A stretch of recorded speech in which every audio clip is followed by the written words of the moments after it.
Welcome to the AudioBump install and basic use tutorial. We'll go ahead and start ourselves off with a mostly fresh Unity project. We've got the VRC SDK, the Poiyomi shaders, which will need to be the 8.0 version, which is currently in beta access. You can visit his Patreon to get access to that one.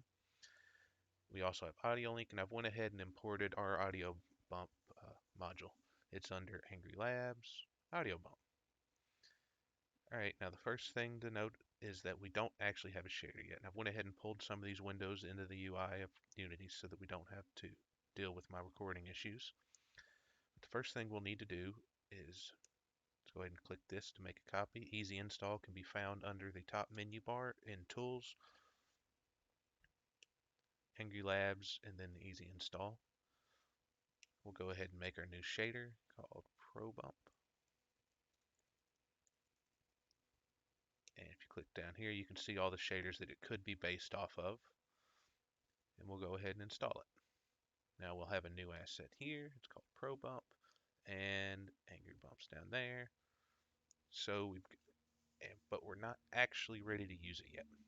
We'll need to come over here to the Poiyomi modular shader generator. If you go to the same menu bar and go to Tools, Poi, you'll find Modular Shaders Generator up there. We'll go ahead and refresh this one. Select it, since it's the only one that changed, it's the only one that needs to be updated, and click Generate Shaders. That'll generate our shader in the Assets Poiyomi Shaders Modular Shaders folder, just like we asked it to. Now let's go ahead and open up the demo, which is in there, and we'll see that all these are broken because, well, they're not using our shader right now.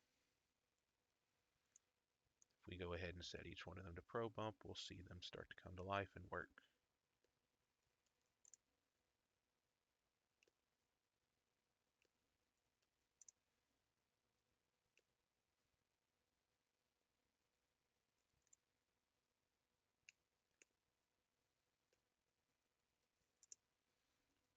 Alright, now if you're a headphone user, I'm going to go ahead and suggest you turn down the volume a little bit, because whenever we test, a loud sound that exercises all of the blend shapes will kick in.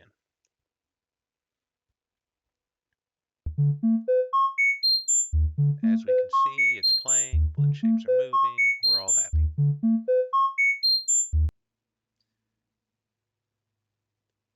So, and as we saw, the cubes were bouncing around, and this is their blend shape for the lows, the mid-lows, and such. But how do you map that onto the shader?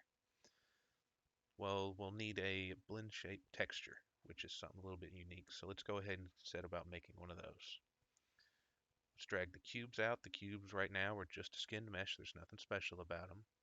As we can see, it's got the blend shapes that we would expect. Let's go ahead and make a new material for them. And let's give that the ProBump shader. Drag that on. Let's go ahead and color it, just because these things are hard to see working without some color.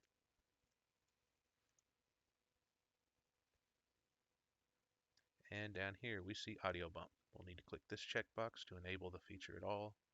This one to enable a sub-feature. I'm hoping to add more to this in the future. And the first thing we run into is the scale correction. Use this if the scale of your blend shape seems a bit off. It depends on the model and all that, and I haven't yet found an automated way to deal with this. But that can be used to help. And we'll see the next thing is a blend shape texture. And we'll generate that by going back up to Tools, Angry Labs, and then Bake Blend Shapes to Texture. I've already got the window down here though. We'll go ahead and grab our blend tester, drop it into the skin mesh spot on the blend shapes to texture window.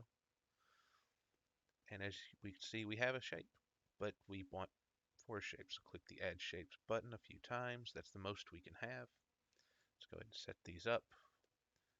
These shape names are mostly for your own reference, but they do match the ones over here. So shape 1 matches blend shape 1, shape 2 matches blend shape 2, etc.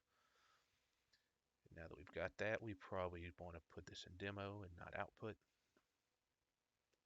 And let's bake it. And there's our new texture. So if we just drag that into here, we now have a working shader. As we move down, if we look at this blend shape 1, we'll see these four numbers. They represent the lows, the mid-lows, the mid-highs, and the highs. And we can see a handy legend over here. Ignore this, that'll be corrected in your version. And we can test again, which of course means headphone users be advised.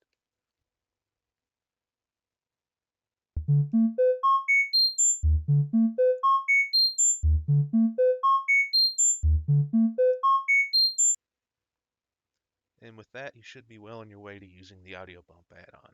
If you have any questions, please don't hesitate to get a hold of me on the Discord that should be in the link, and I look forward to hearing from you and seeing what you create.